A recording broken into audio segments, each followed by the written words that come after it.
Não temos nenhum homem, não temos, por enquanto, nenhum nome de homem aqui nos participantes. Espero que entrem. Então, vocês todas que estão aqui assistindo, na próxima vez, convidem os homens. Eu acho que nosso assunto é super importante que os homens participem. Bem, eu estou aqui representando mulheres do Brasil. Eu vou pedir para que todos que estejam aqui participando coloquem no mudo, com exceção da nossa Carolina aqui, que vai ser a nossa controladora aqui da reunião, vai conduzir, a Suzane e a Renata, e as outras, se puderem colocar mudo, fica melhor a transmissão. Então, eu participo do Grupo Mulheres do Brasil desde o início do grupo, desde o dia número 0, primeira reunião em Brasília. Estaremos completando 7 anos agora em outubro.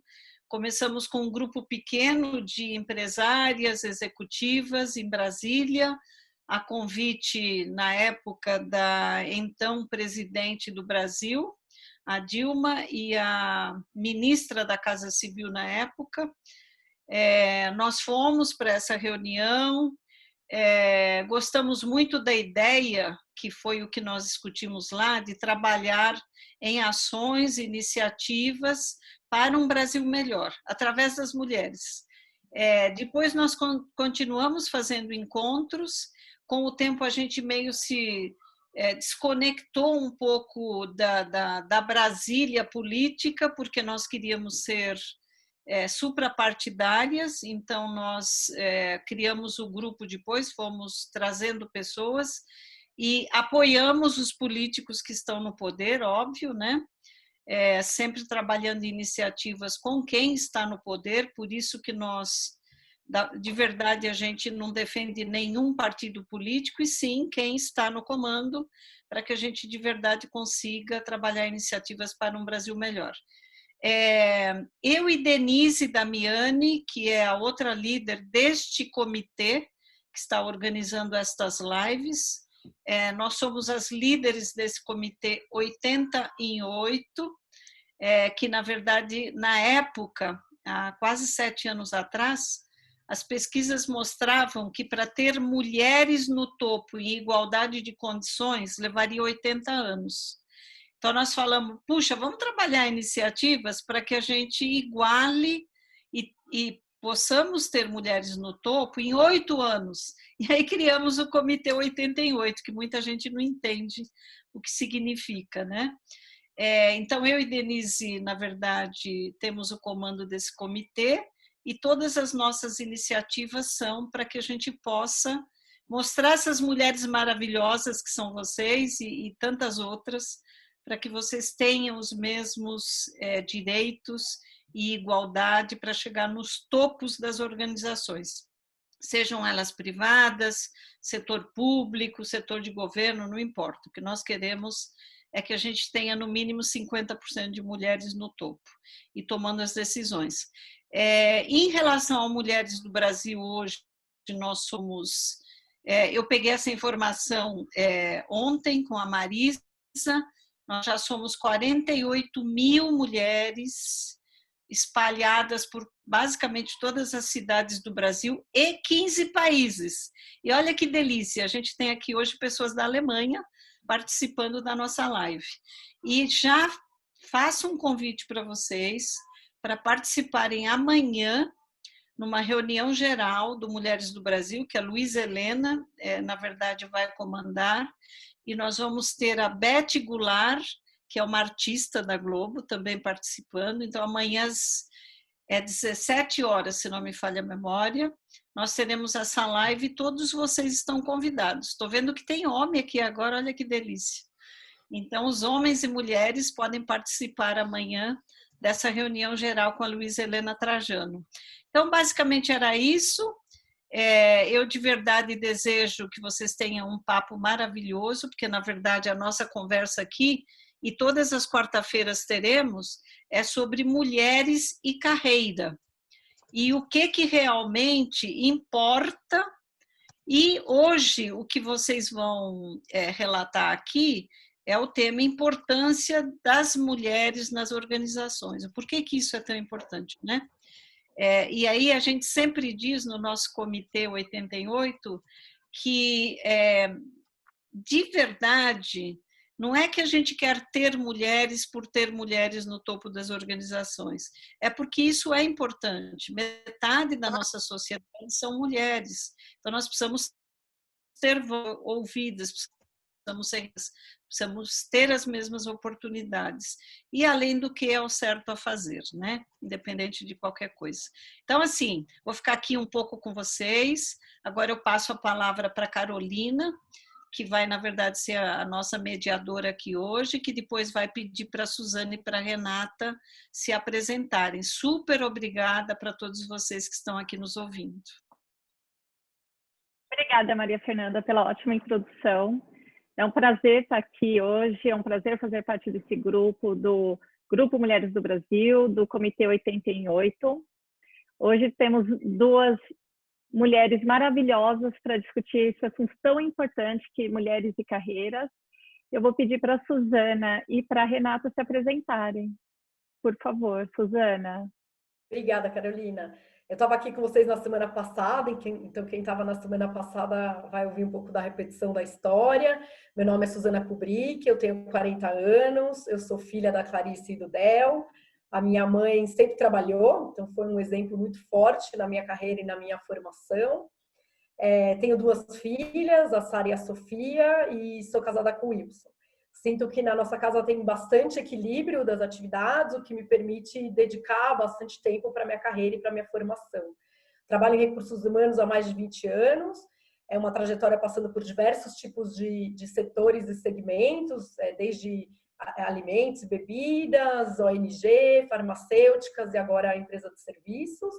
E atualmente sou diretora de RH América Latina da Kantar, que é uma empresa de pesquisa inglesa e que está sediada em vários países da América Latina. Legal, obrigada. Renata, você pode falar um pouco de você para a gente, por favor? Claro, um prazer. Meu nome é Renata, né? Como já foi dito, eu sou paulistana, mas eu cresci em Salvador e eu sou casada. Já morei em vários lugares no Brasil, em Florianópolis também, que é uma cidade que eu gosto muito, devido à minha formação, eu sou jornalista, e eu tenho também mestrado em Comunicação e Cultura pela Universidade Federal da Bahia, dentre as minhas paradas aí pelo Brasil. Eu moro há 6 anos na Alemanha, onde eu resolvi estudar um pouquinho mais, e agora eu estou terminando um segundo mestrado, que é na Universidade de Kassel, né, no centro mais ou menos da Alemanha, e é num programa que é chamado Global Political Economy, que numa tradução simples seria Política e Economia Global, e o foco dos meus estudos é realmente diversidade, né, e a igualdade de gênero no mercado de trabalho. A minha tese já foi finalizada, depositada, mas estou aguardando aí a defesa, em função do Covid, preciso esperar um pouquinho mais, mas o foco é desigualdade de gênero, o papel da mulher na quebra do teto de vidro na indústria automotiva e no varejo, e esse mês eu passei a contribuir também com uma organização que é a European Women's on Board, que foca também na questão da mulher nos conselhos, né, nas empresas europeias, e eu conheci o trabalho do Grupo Mulheres Brasil ano passado, entre 2018 e 2019, quando comecei a esboçar a minha pesquisa, e aí tive contato com algumas pessoas do grupo, conheci bem o trabalho do grupo, mas como ainda estava muito envolvida na pesquisa, aí não tive como me envolver um pouco mais, mas recentemente, muito recentemente, passei a participar oficialmente do grupo, e estou muito feliz de estar aqui para participar dessa conversa tão importante. Gente, que delícia. Então já deu para ver que essa conversa vai ser animada, né? Suzane e Renata com certeza têm muito para dividir com a gente. E então vamos começar. Queria falar um pouco, voltando lá no passado, faz muito tempo, muitos anos que a mulher luta por igualdade de gênero, que a gente luta por igualdade na política, na educação e, é claro, na carreira também. E essa conversa não para. Então, assim, o que será que está acontecendo que a gente continua discutindo esse assunto, por mais que tenha mais mulheres nas organizações, ainda em níveis gerenciais, nós ainda temos um gap para ser trabalhado. Então, eu queria entender da Suzana o que as empresas têm feito para diminuir esse gap, para termos mais mulheres em níveis gerenciais.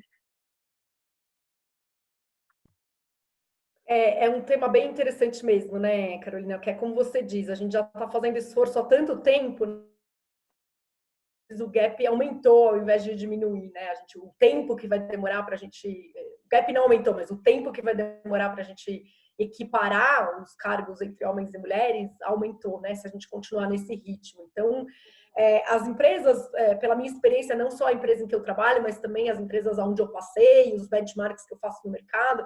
Eu não comentei que eu sou Head de Diversidade e Inclusão na Cantar para a América Latina, então tenho vários grupos de benchmark sobre essas práticas, né, de diversidade, não só de gênero, mas a de gênero é um pilar super importante. E começa com a formação de pipeline. Como que no trabalho de recrutamento e seleção a gente está considerando mulheres para as vagas, né? A gente tem só homens no painel ou a gente tem mulheres também avaliando as candidatas?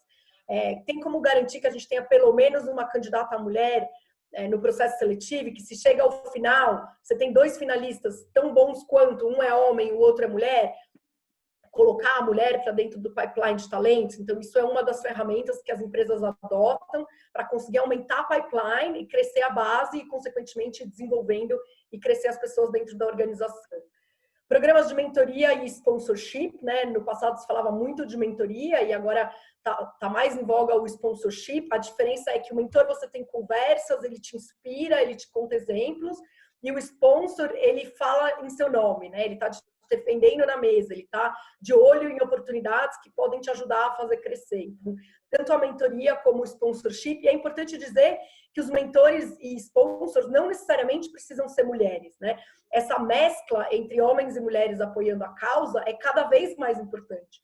Porque o nosso objetivo não é que a gente tenha 100% das cadeiras ocupadas por mulheres, é que a gente tenha a equidade, né? E a equidade vem do diálogo entre os gêneros. Mas acho que aí a gente ainda não chegou nesse grau, e aí eu vou falar para você um pouquinho das dificuldades também, não só as ações que as empresas implementam. Grupos de discussão internos das empresas, então comitês de diversidade e inclusão, cafés, rodas de conversa para mulheres em retorno de licença maternidade, roda de conversa com líderes inspiradores dentro da empresa, sejam eles homens ou mulheres, tudo isso ajuda nessa formação. E participar de grupos externos também, como o Grupo Mulheres do Brasil, tem alguns outros grupos onde a gente pode abrir o olhar e essa perspectiva, conhecer mais gente, entender as dificuldades para conseguir quebrar esse telhado de vidro. E uma prática que eu acho super importante é o treinamento sobre vieses inconscientes, né? Ninguém se acha preconceituoso, ninguém acha que tem viés, ninguém acha que vai preferir contratar ou trabalhar junto de alguém que é mais parecido do que você. Então, quando a gente tem essa lente própria, que tem um viés, que todo mundo entender que tem um viés e uma lente própria, a gente consegue evoluir um pouco mais nessa discussão. Acho que você me perguntou também um pouco das dificuldades, né, Carolina? Exatamente. Eu acho que as dificuldades que eu vejo nesse momento para que a gente consiga realmente chegar lá é falta de modelos. Então, a gente tem pouco role model no topo da organização. A gente tem bastante gente que chega nesse meio da pirâmide, mas quando a gente olha para cima no topo da organização, afunila muito o número e o equilíbrio, ele diminui, né? A gente tem menos mulheres ocupando cadeiras de liderança. O viés inconsciente, que eu acho que mesmo com todo o treinamento, toda a prática, ainda tem muito a se desconstruir dentro da sociedade. E, principalmente, o trazer o homem para a conversa. Eu acho que a gente ainda está, né? A gente está aqui num grupo de 30 pessoas, a gente tem 2 homens, acho que pelo que eu estou vendo aqui. Então, a gente ainda... Esse tema ainda é um tema muito feminino. Ele não é um tema ainda que está na agenda de toda a sociedade. Eu acho que isso acaba sendo uma barreira, né? Porque para que a gente consiga combater o viés inconsciente e o desequilíbrio, a gente precisa de todo mundo batalhando por essa mesma causa. Exatamente. Aí eu pergunto para a Renata, todo mundo precisa batalhar pela mesma causa. O que você acha que nós, mulheres, deveríamos fazer mais para a gente conseguir chegar nessas posições mais altas? O que você acredita que as mulheres têm feito nas empresas, além desses pontos que a Suzana levantou? Sim, eu observo que está tendo engajamento das mulheres, né, em ações da empresa, e eu vou citar alguns aspectos aqui, que eu acho que nós podemos fazer e crescer profissionalmente, mas alguns dos aspectos que a Suzana mencionou, eu já vou mencionar só superficialmente, mas vou vir um pouco antes, né, que é uma coisa que me chamou muita atenção quando eu comecei a fazer a pesquisa, foi observar que tanto no Brasil como em países desenvolvidos, não estou falando em países em desenvolvimento, que é o caso do Brasil e outros, né, os BRICS, por exemplo, mas países desenvolvidos, as mulheres já têm um nível educacional mais alto que os homens em vários níveis, né, que é o caso, por exemplo, do ensino fundamental, ensino médio e mesmo no ensino superior. Dados do IBGE mostram que em 2016, por exemplo, a população e na população geral, com 25 anos ou mais, o percentual de homens que completaram o ensino superior foi de 13,5% e de mulheres foi 16,9%. Mas quando a gente olha para a população ocupada mesmo, a mulher mantém a vantagem até maior, que é o caso de as mulheres, elas têm por volta de 28% das mulheres ocupadas, ela tem um ensino médio, um pouco mais de 28%, e os homens, um pouco mais de 15% dos homens ocupados, eles têm um ensino, perdão, não médio, mas superior, né? Estou falando de ensino superior, perdão. E aí, tem uma outra questão também que a Suzana deve até abordar de uma forma assim, mais objetiva, porque o engajamento da mulher no mercado de trabalho, ou seja, o tempo de trabalho dela, né, tem crescido. Entre a década de 70 e 80, as mulheres, elas começavam a trabalhar e elas paravam logo após ter filhos.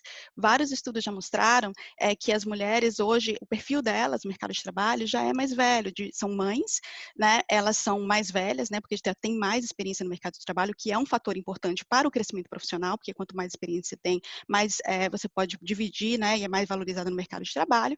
E também acaba que elas têm menos filhos hoje. Então, elas param menos de trabalhar, ou seja, o tempo de afastamento do mercado de trabalho também é menor. Então, esses são aspectos que são importantes de forma geral, antes da mulher mesmo estar trabalhando lá no mercado de trabalho e tal, e depois que ela entra, são os aspectos gerais da sociedade. Mas aí também tem os treinamentos, que foi o que a Suzana falou, né? Já tem vários treinamentos acontecendo, que são treinamentos que tem dos dois gêneros, né? Na realidade, tem já o que já acontece nas empresas de forma geral, são os investimentos que o profissional recebe para o crescimento profissional, e está tendo também algum tipo de crescimentos para intensificar o crescimento da mulher, o crescimento profissional da mulher, com mentorias e tudo mais, e muitas mulheres estão participando e estão interessadas. Claro que existem algumas outras questões aí no meio, que dificultam, que depois que a mulher tem filho, né, que é como que ela vai conseguir continuar engajada com esse mercado de trabalho, com todas as atividades em casa e, enfim, os apoio ou não que ela tem em casa. Um outro aspecto que eu acho super importante, que é o que a gente está fazendo hoje à noite, que é o networking, né? O networking, várias pesquisas já mostraram que o engajamento, né, no networking, inclusive uma pesquisa da Accenture de 2018, fala que mulheres, elas crescem mais rapidamente quando elas têm envolvimento em networking. Então, isso é uma coisa que a gente está fazendo hoje à noite, que é um movimento super importante, que o Grupo Mulheres do Brasil tem feito há alguns anos, mas outros grupos no Brasil também fazem. Então, gera um crescimento, as pessoas trocam, elas crescem, elas percebem como podem se desenvolver de outras formas, às vezes em outras empresas, quando elas não conseguem o crescimento numa empresa em específico. E também mulheres em liderança treinando outras mulheres. Isso é uma das coisas que eu procurei investigar e até fiquei feliz, porque existia uma teoria aí das mulheres que umas não ajudavam as outras, enfim. Hoje, vários estudos já mostram, inclusive da Organização Internacional do Trabalho, o próprio estudo da Accenture mostra que muitas mulheres que estão em liderança, elas estão, sim, engajando para trazer outras mulheres para a liderança e que abriam um caminho. Então, eu acredito que esses passos, né, já estão sendo feitos. Claro, podem ser feitos mais se as mulheres têm o interesse de crescer. Nem todo mundo tem que crescer, mas é importante ter a possibilidade de crescer. E eu acho que, claro, que nem todas as empresas têm essa possibilidade de oferecer o crescimento das mulheres, e cabe a mulher ela ficar alerta, se ela já investiu em si mesma, se ela já tem qualificação, e ela percebe que ela vai ficando para trás, todo mundo está crescendo, talvez o problema não esteja com ela, talvez é preciso também perceber e falar com fazer um networking e perceber se o problema também não está na organização. Talvez fique o meu ponto aí para avaliar. Olha só que interessante, você falou que, segundo o IBGE, as mulheres têm um nível de estudo maior, né? E segundo o próprio IBGE, nós, mulheres, estamos em apenas 37% dos cargos de diretoria. E menos ainda em cargos C-level, 10% só nós estamos em C-level e conselheiras. Então, por mais que estudemos mais, nos preparemos mais, nós chegamos na posição gerencial, diretor, dali para frente eu acho que é um teto de vidro complicadíssimo para ultrapassar. E aí, Suzana, a gente conversou um pouco sobre como chegar na liderança. Agora, e como chegar em C-level? E como chegar como eu quero ser conselheira? O que eu faço? E o que as empresas têm feito para apoiar esse movimento? Realmente, eu acho que a gente já está fazendo um bom trabalho em criar pipeline, chegar até nível de gerência, diretoria, mas o C-level e o conselho ainda a gente vê que são poucas que chegam lá, né? E aí a gente começa a se questionar por quê. Tem mais prática de sororidade, tem treinamentos, tem o combate do viés inconsciente. Por que será que chega num momento da carreira que o homem progride e a mulher ela para, né? Eu acho que tem várias hipóteses aqui, um pouco do que a gente discutiu, né, na preparação aqui da live, que foi super interessante. Falta um pouco de programas de apoio para a mulher, para que ela tenha a oportunidade de ter momentos de desacelerar a carreira, quando ela, por opção, quiser ter filhos ou quiser focar na saúde dos pais, ou quiser focar no mestrado, ou quando ela quiser focar em algum outro aspecto da vida dela, não só filhos, mas outros aspectos, né, um olhar 360, e depois possa engatar de novo e acelerar. As empresas ainda não têm esse olhar de que a gente pode desacelerar um momento da carreira e voltar a acelerar, ser alto potencial e chegar no topo. Então, no momento que você opta por desacelerar, isso tem um impacto a longo prazo na sua carreira, né? Então, isso é um ponto. O outro, pegando o gancho no que a Renata falou, é o ambiente, né? Não é só a mulher que tem que estar preparada, estudar, crescer, batalhar, quebrar o telhado de vidro, mas é a gente questionar um pouco as convenções coletivas da sociedade, né? A carga mental, ela normalmente está com a mãe e com a mulher. O trabalho invisível, né? Que a gente vem vendo ele muito mais nessa quarentena, ele, em grande parte dos lares, ele é desequilibrado. E aí, obviamente, a mulher vai ter menos energia para conseguir se dedicar e acaba perdendo essa corrida, vamos dizer, se for uma competição dentro do mercado de trabalho. Então, como é que a gente ressignifica as relações dentro das casas, para que as tarefas sejam divididas, para que sair para levar um filho no médico, ou ir assistir a apresentação de natação, ou levar uma mãe no médico, porque cuida de algum idoso e precisa levar no médico, não fique só uma tarefa feminina. E que sim, os homens também comecem a ocupar parte desse espaço para aliviar essa carga da mulher e ela possa também dar o máximo e acelerar na sua carreira, né? A gente escuta muito as pessoas falarem se as mulheres não desistem de chegar lá, né? Elas olham e é um preço muito alto a se pagar para chegar nos cargos executivos. E talvez elas desistam disso porque é realmente um preço político e um preço alto de esforço, energia, tempo, estômago, né? Pensamento. Acho que tem muitos prós, mas acho que também tem outras coisas para se pesar desses cargos de C-level. E talvez a mulher olhe e com toda essa outra carga que ela tem, ela chega à conclusão de eu não vou dar conta, então eu não vou nem competir.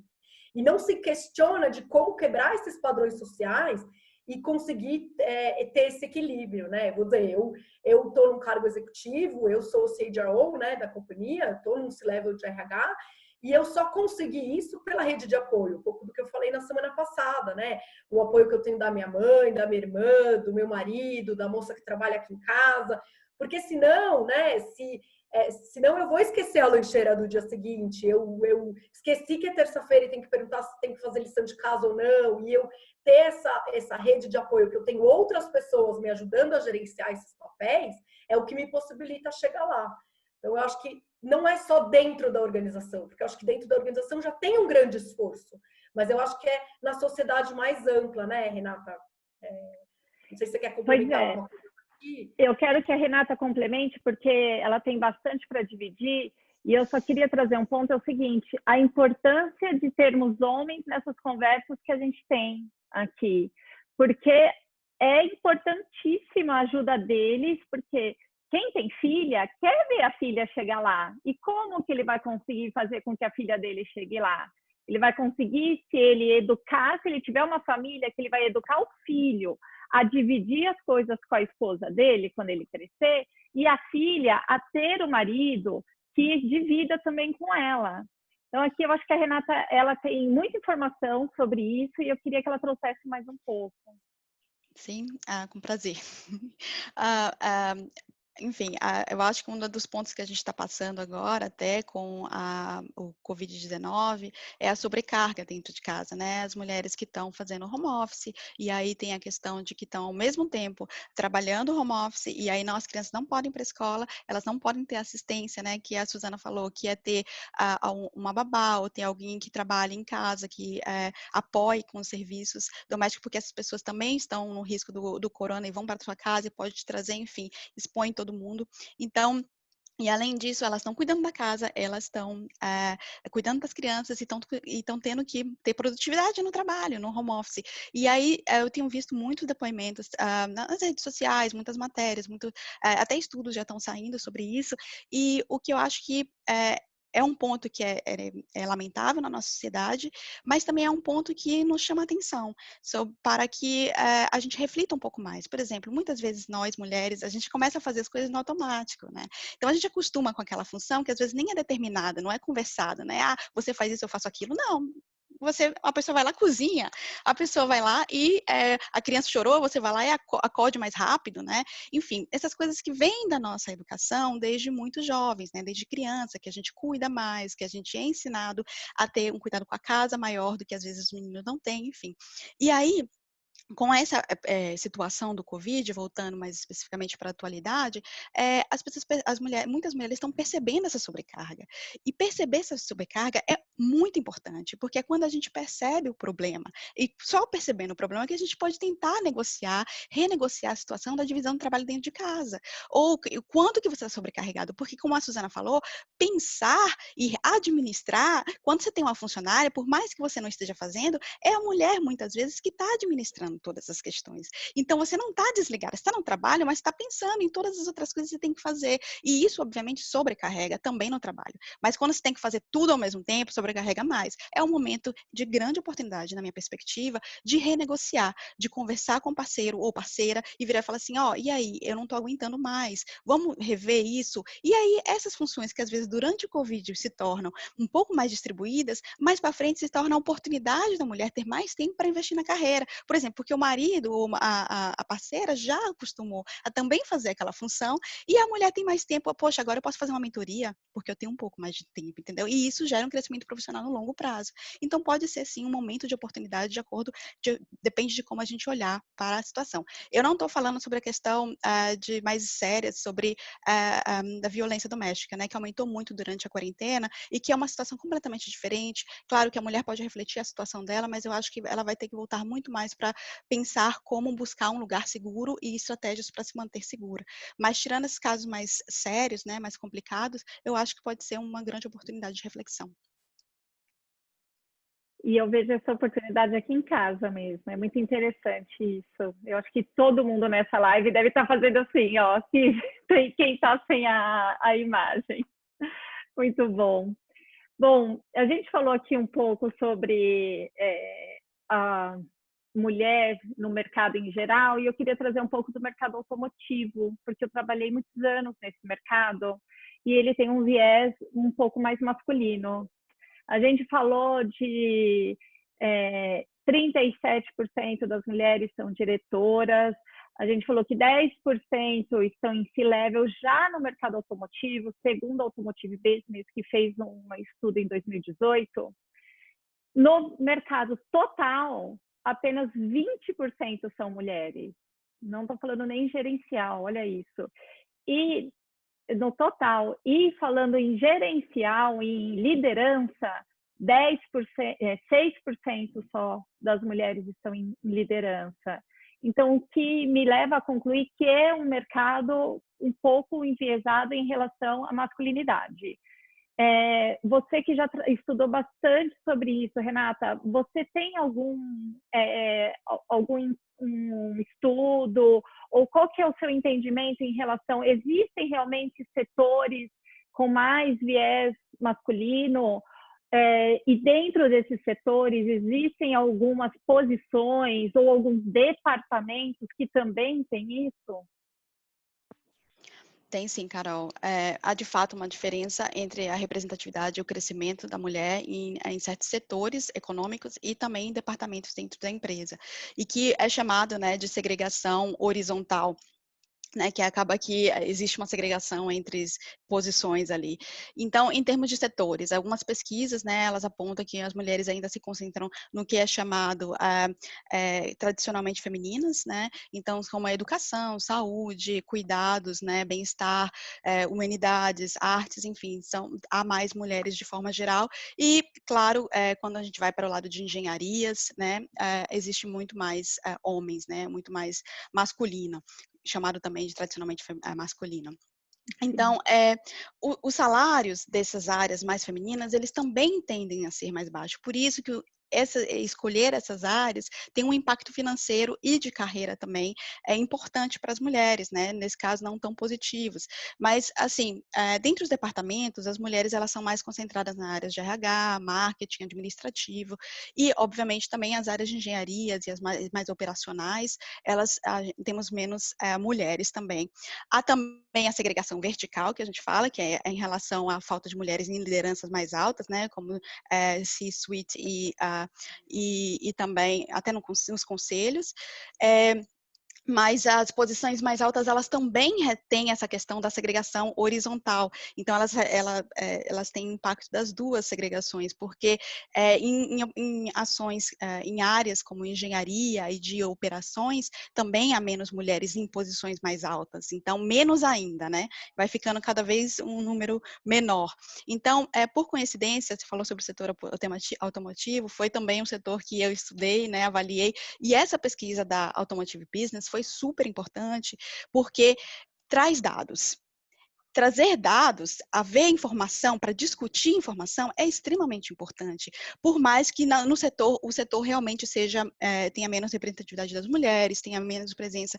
Mas o que eu percebi durante as discussões, né, com as pessoas que trabalham no setor e também com os dados que eu consegui acessar, é que há um reconhecimento. Mesmo o setor metalúrgico, existem várias pesquisas mostrando homens e mulheres, e mesmo a questão dos salários. Existem dados mostrando a diferença de salários entre mulheres no setor metalúrgico, que há poucas mulheres. Contudo, então eu acho que esse é um ponto importante, a gente reconhecer que há o problema. Reconhecendo que há o problema, a gente pode estudar e pensar que algumas empresas já estão fazendo, como buscar soluções, como colocar estratégias para poder atrair mais mulheres, e que aí vai para outras questões mais embaixo, que eu vou falar mais na frente, sobre educação e tudo mais. Mas, então, eu acho que isso foi uma coisa que eu achei positiva, apesar de ver os poucos números das mulheres lá, mas em contrapartida, também eu avaliei o setor de varejo, né, que tem muito mais mulheres trabalhando, e eu trabalhei com o setor de moda, no varejo. Então, que tem bastante mulheres. Contudo, eu senti falta de dados. Tipo, a gente tem várias associações, organizações que trabalham em varejo, né? Mas, assim, foi muito difícil, e tem vários levantamentos falando sobre o desenvolvimento econômico do varejo, o desenvolvimento, por exemplo, do consumidor, o que o consumidor quer e tal, mas o perfil do trabalhador, pesquisas voltadas para isso, e principalmente para as mulheres em liderança, eu tive muita dificuldade de conseguir esses dados. Foi quando eu até contatei o Grupo Mulheres do Varejo, que é um grupo que nasceu em 2018, e que foi quando eu falei, gente, que legal que vocês estão fazendo esse trabalho, né, de dialogar com as mulheres, de tentar discutir o problema, é super importante, mas assim, você tem dados? Elas, não, né, a gente também não tem dados, também é um problema que a gente enfrenta e tem percebido. Então, mas estão discutindo vários outros setores, que é um trabalho também muito importante.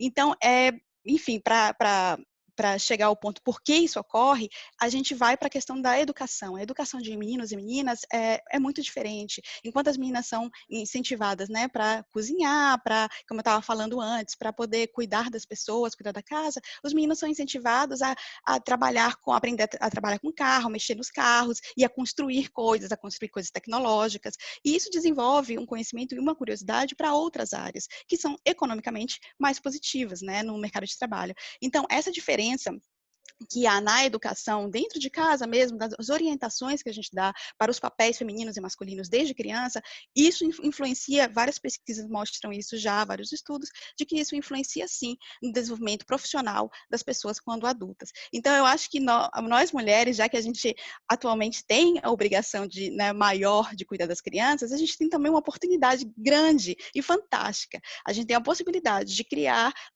desenvolver crianças, futuros adultos, que sejam mais tem uma educação mais voltada para a inclusão, para a diversidade e para a igualdade de gênero. E que as meninas, elas sejam também educadas não só para ser, como no Conto de Fadas, esperar o príncipe para salvá-las e tal, mas que elas sejam autossuficientes e que escolham que seja engenharia ou enfermagem, mas que elas tenham oportunidades e não sejam enviesadas para um caminho ou para outro.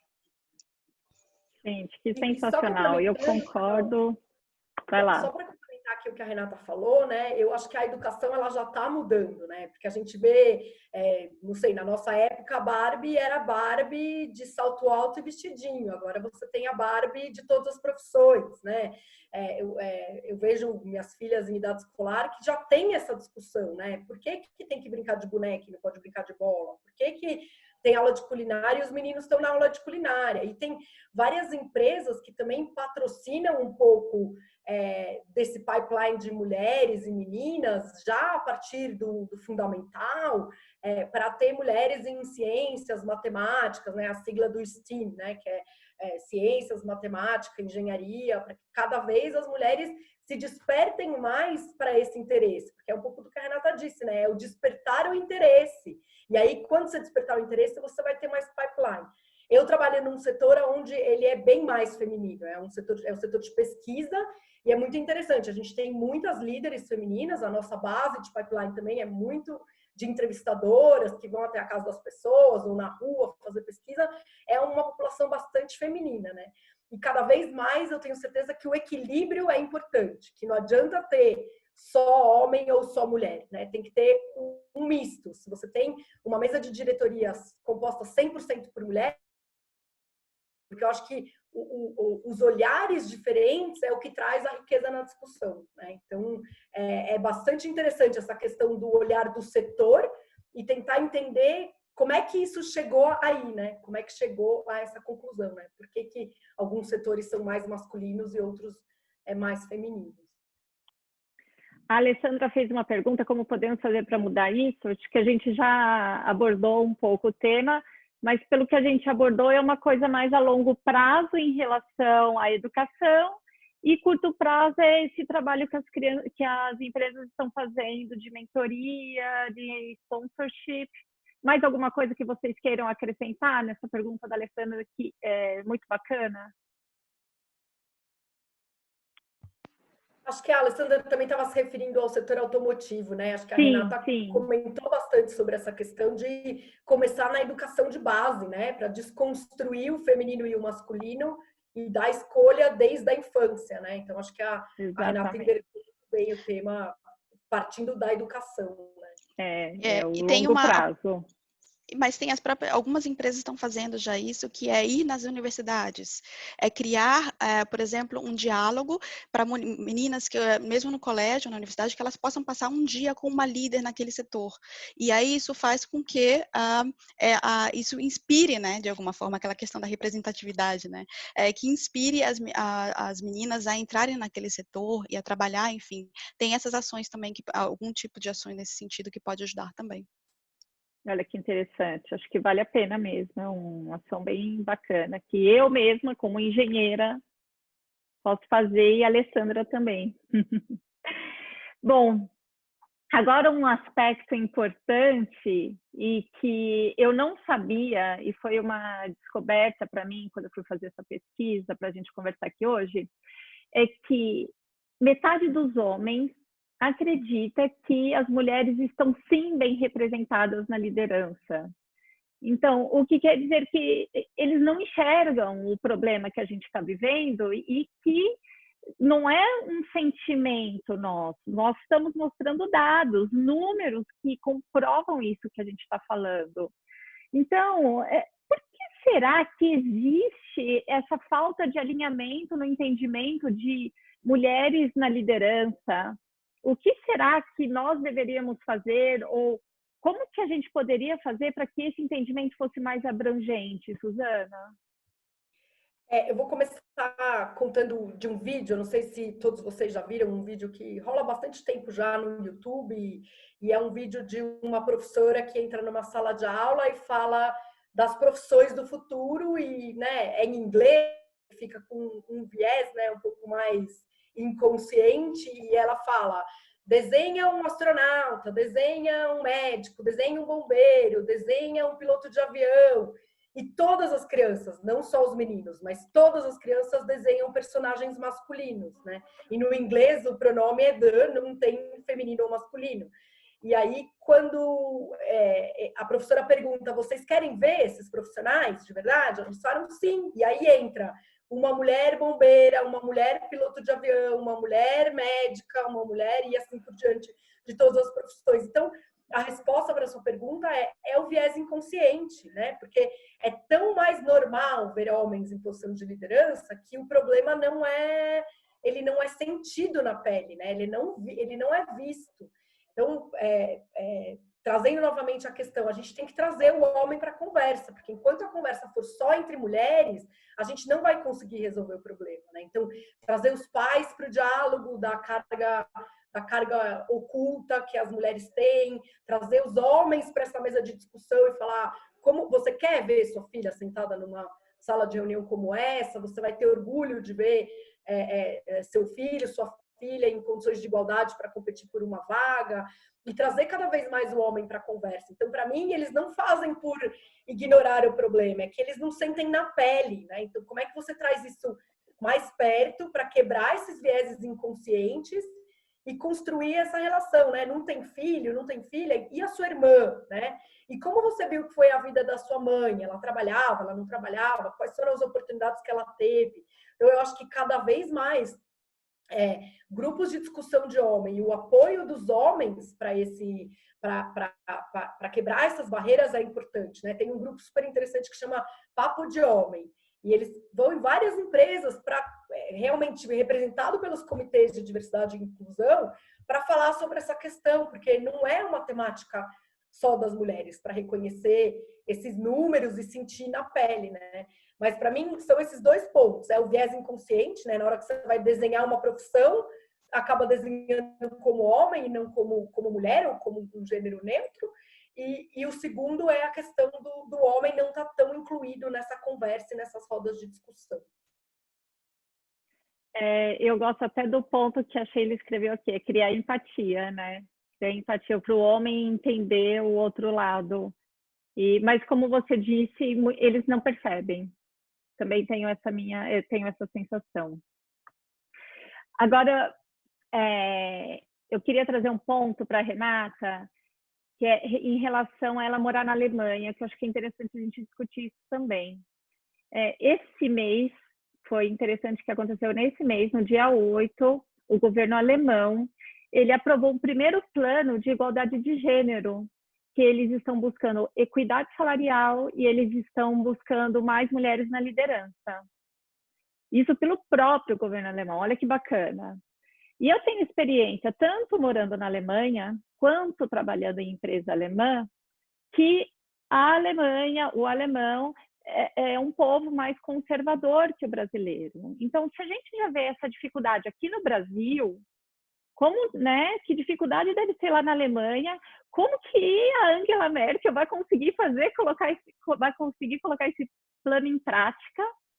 Como que você enxerga isso e se você acha que realmente vai ter resultado, se esse resultado vai ser curto prazo, longo prazo? Você estando aí, Renata, qual que é a sua percepção? Eu fico feliz com a pergunta. Eu tenho uma percepção parecida com a sua em relação ao conservadorismo na Alemanha, e foi uma surpresa para mim. As mulheres, né, aqui, elas na década de 70, enfim, tiveram algumas ações importantes em relação ao feminismo, enfim, mas ainda assim, algumas pesquisas também confirmam essa percepção. Uma pesquisa, eu vou citar aqui, que é de 2019, ela mede um índice de igualdade de gênero dentre as 600 empresas da chamada Stocks 600, que são empresas na Bolsa de Valores europeia, né, e que tem essas 600 empresas dentro de 17 países. E aí, dentre os 17 países, quando fizeram um ranking entre países em relação às empresas, de 17 a Alemanha ficou em 12º, né, e aí é interessante que, em termos de igualdade de gênero, ou seja, era um índice, né, só para organizações, não para ações em relação ao governo. Então, o país, ele tem 77 empresas dentre as 600 e apenas 12% das posições nessas 76 empresas são ocupadas por mulheres, posições executivas, né? E CEO, só 1%, as mulheres puderam ocupar só 1% dessas posições. Em relação ao conselho, é um pouquinho melhor o cenário, mas apenas 33%. Isso é uma pesquisa da European Women on Board, junto com a Kantar. E uma outra pesquisa também, que eu não sei se eu vou falar o nome correto, que é da Rei Javik, também da Kantar, junto com a Women Political Leaders de 2019, mostra discute um pouco, né, sobre a percepção das pessoas em relação às líderes, né, se forem mulheres. E aí, quando a pergunta foi o quão confortável a sociedade se sente com mulheres líderes de governo ou CEOs. No Brasil, aí entra a comparação que você fez, Carol, que no Brasil 43% das pessoas elas se sentiriam confortáveis, pessoas que responderam a pesquisa, em ter uma chefe de governo mulher, e 41% com uma CEO mulher. Na Alemanha, apesar deles terem a Angela Merkel, a pesquisa mostrou que apenas 31% afirmou se sentir muito confortável em ter uma mulher líder de governo, e apenas 33% se sentiu confortável em ter uma líder CEO. Eu achei super interessante, até me chamou a atenção que é bem forte, é uma questão de percepção, claro, né, mas eu achei números interessantes para refletir, mas na minha perspectiva também tem a questão do aspecto histórico, né? Na Alemanha ocidental, ela seguiu muito o padrão americano, e aí as mulheres aqui, elas não, na Alemanha ocidental, elas não trabalhavam enquanto os homens trabalhavam. A partir de 77, até 77 as mulheres tinham que pedir autorização para o marido para trabalhar. E o lado oriental, no entanto, no socialismo, as mulheres tinham que trabalhar. Só que quem prevaleceu economicamente depois da queda do Muro de Berlim foi a Alemanha ocidental. Então, eu acredito que esse perfil mais conservador tenha se prevalecido, né, na sociedade, até mesmo porque mais empresas ocidentais prevaleceram. Então, eu acho que outro aspecto importante é que entra que as mães aqui, elas acabam sendo mais responsáveis pelas crianças do que os pais. Aí eu vou explicar que tem alguns aspectos específicos relacionados a isso. Tem a questão da licença parental, né, que aqui pode ser até de 1 a 3 anos, mais 1 ano com 67% do salário que é pago, e até 3 anos vai diminuindo o valor, você pode escolher como, mas aí depois de um tempo só a vaga é mantida, né, para quem sai de licença parental. E aí o que acontece? A licença, elas geram a possibilidade de compartilhamento entre os cônjuges, mas tem o gender pay gap, né, que é a diferença de salários entre homens e mulheres. Então, se você tem um marido que recebe muito mais e uma mulher que recebe menos, quem vai ficar com um salário de 67% entre os dois, se você ainda tem uma criança, né, um amor, mas também um custo a mais dentro de casa. Então, a tendência é que as mulheres realmente fiquem com essa responsabilidade. E como aqui é muito difícil você ter um serviço de babá ou algum serviço doméstico, é tudo muito caro, e também a creche, é muito difícil você ter creche privadas para crianças menores de 1 ano.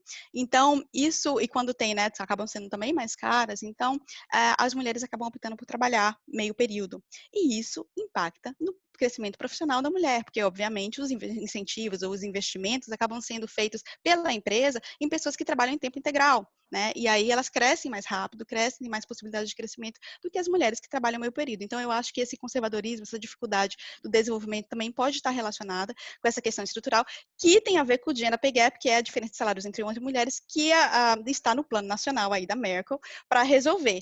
Pode ser que resolva, mas honestamente, até pela questão cultural, eu acho que vai levar um tempo até que realmente mudanças estruturais aconteçam. Assim, eu acho que não vai ser tão rápido. Mas eu acho importante definitivamente tomar esse passo. A Alemanha é vista como um pouco mais conservadora na Europa. Legal. Que bom que a Angela Merkel está tomando o primeiro passo, né? Está fazendo. E só para mencionar, perdão, eu esqueci de comentar aqui em relação a essa questão do trabalho, né, das mulheres na Alemanha e essa dificuldade de encontrar como realmente dividir o trabalho, as crianças, né, cuidado com as crianças. Tem o livro que a gente falou no começo, né, da Nadiane Krug, que é o livro 30 Horas, que ela é a nossa colega do Núcleo de Frankfurt, do Grupo Mulheres do Brasil. Vale muito a pena ler para entender um pouquinho desse processo. Perdão. Nadiane, você colocou lá no começo o nome do seu livro, se você puder pôr agora de novo, porque agora o público está maior, eles têm mais acesso. Eu vou ler esse livro, com certeza. Eu li. A Nadiane comentou no nosso grupo de WhatsApp, né, do 80 em 8, e o livro é realmente muito interessante, porque faz essa reflexão sobre como reduzir a jornada de trabalho a 30 horas, mantendo a produtividade e a redução de jornada não só para a mulher, mas sim a redução para todo mundo, né? Para que as pessoas podem focar em outras coisas que talvez não seja a família, mas que sejam em outras coisas e que vai aumentar a produtividade, né? Então, como as empresas conseguem fazer esse movimento com algum risco, mas sem aumento de custos e mantendo a produtividade com uma carga horária mais baixa, né? E que com isso ajudaria o tema da equidade e da diferença salarial e das oportunidades. Então, é bem interessante e é super gostoso de ler, porque ela vai mesclando a história dela familiar com dados, pesquisa, questionamentos. Eu recomendo, gostei muito do livro e é muito legal mesmo, né? A gente poder compartilhar entre nós. Obrigada. Muito bom. Gente, estamos chegando ao fim, mas eu tenho uma última pergunta para vocês, falando de mulheres fortes, de mulheres inteligentes, de mulheres guerreiras. Eu queria saber de vocês, mas peço também para quem está no chat também comentar, se vocês têm vocês duas expliquem aqui, as outras que escrevam, por favor, no chat, se vocês têm alguma mulher ou mais de uma mulher que inspiram vocês. Essa mulher me inspira, eu vou lutar porque ela é aquela mulher que me inspira. Me fala, vocês têm essa mulher? Se sim, quem é e por quê? Essa pergunta foi pegadinha, né, Carol? Acho que eu e a Renata ficamos sem dormir ontem pensando na resposta, né? E eu tenho que confessar que eu não consegui chegar em uma. Tem tantos nomes por aí, eu vou falar de algumas. Acho que uma primeira que eu quero citar é a Anne Frank. Acho que ela mostra uma resiliência, uma capacidade de viver na diversidade, de resistir, de persistir, de deixar um legado, né? Acho que a história que ela deixa para nós é um aprendizado para todo mundo. Né? Um segundo nome que eu gostaria de citar é a Michelle Obama, porque além de ser mulher, ter conseguido vencer na carreira dela, esposa do presidente, negra, ela tem a questão das interseccionalidades, então não é só mulher, não é só a raça, mas junta a interseccionalidade, virando primeira, né, esposa do presidente dos Estados Unidos. Então, o livro dela eu também super recomendo e é muito interessante. Não podia deixar de falar aqui no grupo da Maria Luísa Trajano, né? Eu acho que o que mais me admira na Maria Luísa Trajano é que ela não se moldou aos padrões. Ela é o que ela é autêntica, ela é genuína, ela fala o que ela pensa, ela tem o sotaque que ela tem, ela não tentou se adequar aos padrões corporativos do colarinho branco. Ela, com com esse aspecto genuíno dela, ela chegou onde ela chegou, ela construiu o que ela construiu e ela está mudando o Brasil, né? Através não só do nosso grupo, mas também todo esse avanço do varejo que ela fez em dar oportunidade para pequenos comércios. Eu acho que a Magazine Luiza vem bombando e é porque tem uma liderança forte, né? Podia continuar a lista aqui, né? Minha mãe, minha irmã, minhas filhas, mas eu vou parar e dar um espaço para a Renata também poder responder a pergunta.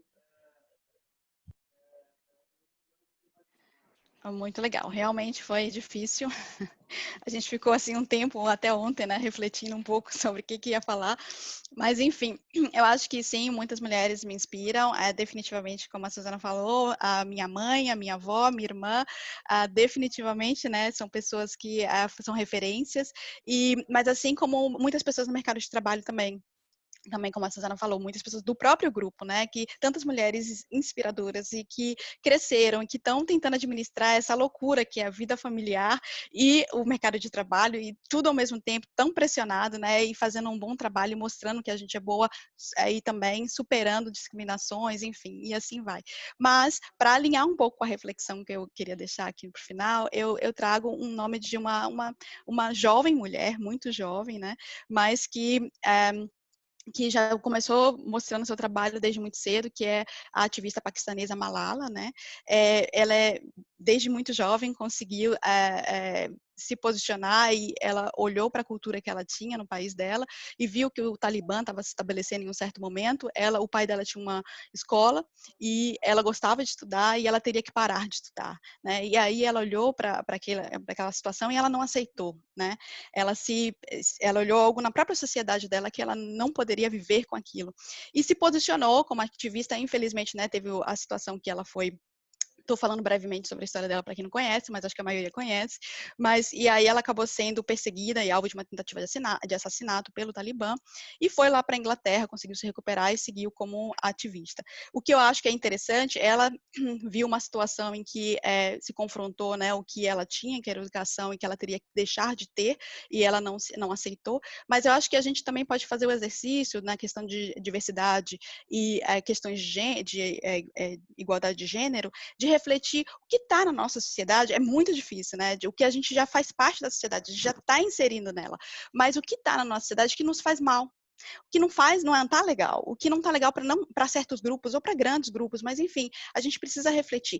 É difícil, é mais difícil ainda fazer o que ela fez, que é você lutar contra, né, essa situação de que é uma coisa que não favorece um grupo, e nesse caso, o nosso caso de igualdade de gênero, né, um grupo grande, que são as mulheres.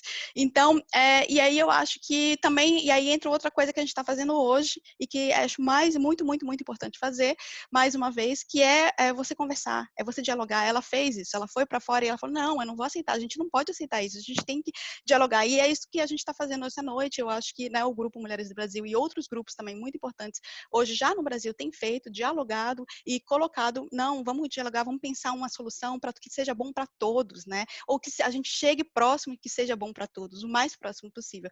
Então, eu acho que vem desse processo interno da gente começar a refletir como a gente pode gerar mais igualdade de gênero dentro de casa, na nossa família, dentro da organização e na nossa própria sociedade, com os diferentes núcleos com os quais a gente se relaciona. E aí, sim, fazer esse networking legal, que é a troca de conhecimento que a gente já está fazendo aqui, mas que vale continuar fazendo muito.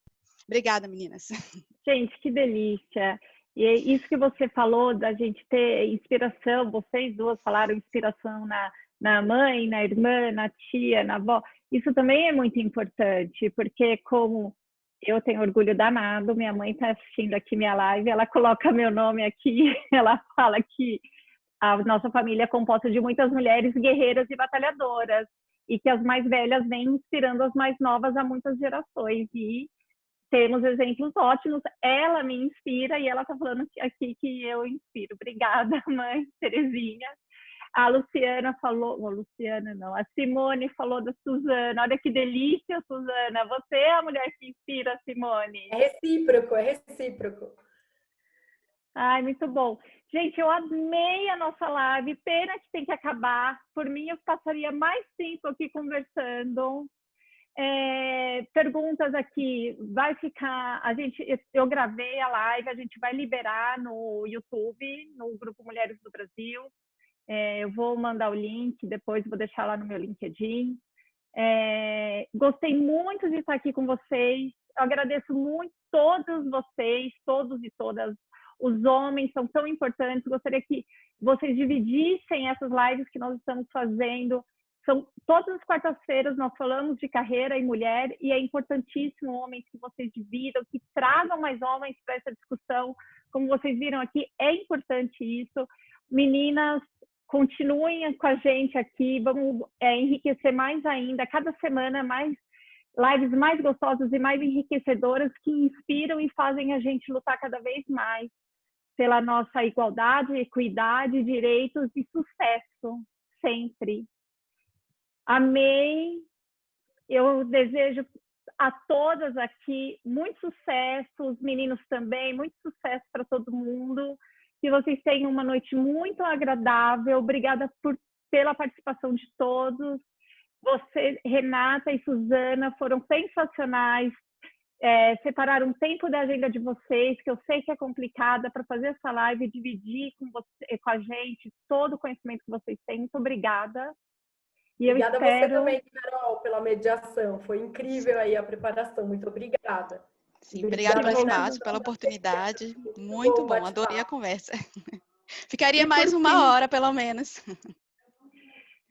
E, por fim, eu agradeço o Grupo Mulheres do Brasil, a Luísa Helena Trajano, o Comitê 88, porque é através deles que nós estamos aqui e juntas nós temos, com certeza, muito mais força. Sim. Com certeza. Obrigada. Obrigada, gente. Boa noite. Obrigada a todos. Tchau, gente. Boa noite. Tchau, tchau.